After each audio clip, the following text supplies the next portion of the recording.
After the destruction of Punic Carthage in 146 BC, a new city of Carthage was built on the same land. By the 3rd century, Carthage developed into one of the largest cities of the Roman Empire, with a population of several 100,000. It was the center of the Roman province of Africa, which was a major breadbasket of the empire. Carthage briefly became the capital of a usurper, Domitius Alexander, in 308 to 311.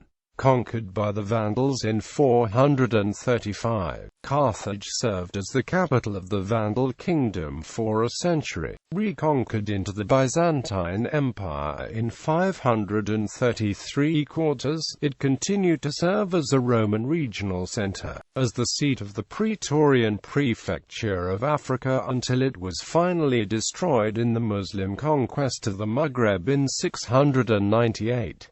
Foundation. By 122 BC, Gaius Gracchus founded a short-lived colony, called Colonia Eunonia, after the Latin name for the Punic goddess Tanit, Eunoca Alestis. The purpose was to obtain arable lands for impoverished farmers.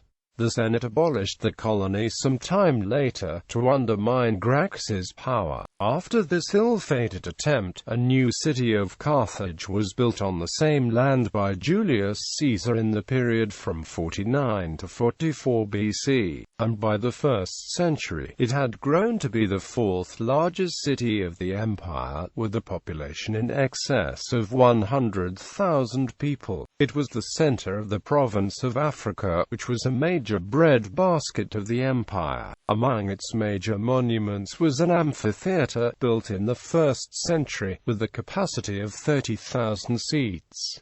Early Christianity. Carthage also became a center of early Christianity. Tertullian rhetorically addressed the Roman governor with the fact that the Christians of Carthage that just yesterday were few in number, now have filled every place among you, cities, islands, fortresses, towns, marketplaces, the very camp, tribes, companies, palaces, senate, forum. We have left nothing to you but the temples of your gods.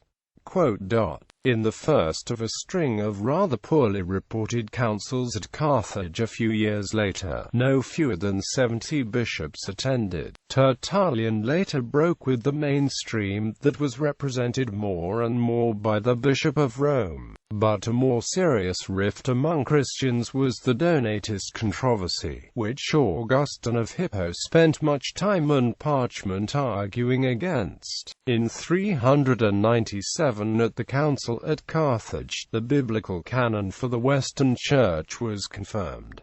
Vandal period. The Vandals under the King Gaiseric crossed to Africa in 429, either as a request of Bonifacius, a Roman general and the governor of the Diocese of Africa, or as migrants in search of safety. They subsequently fought against the Roman forces there and by 435 had defeated the Roman forces in Africa and established the Vandal kingdom. Genseric was considered a heretic too, an Arian, and though Arians commonly despised Catholic Christians, a mere promise of toleration might have caused the city's population to accept him.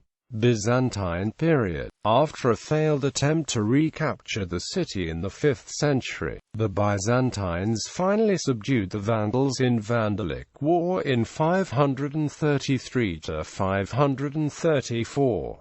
Using Gaiseric's grandson's deposal by a distant cousin, Jelima, as either a valid justification or pretext, the Byzantines dispatched an army to conquer the Vandal kingdom. On Sunday, October 15, 533, the Byzantine general Belisarius, accompanied by his wife Antonina, made his formal entry into Carthage, sparing it of sack and a massacre. Thereafter, the city became the seat of the Praetorian Prefecture of Africa, which was made into an exarchate during the Emperor Maurice's reign, as was Ravenna on the Italian peninsula. These two exarchates were the western bulwarks of the Roman Empire, all that remained of its power in the west. In the early 7th century, the Exarch of Carthage overthrew the Roman Emperor Phocas.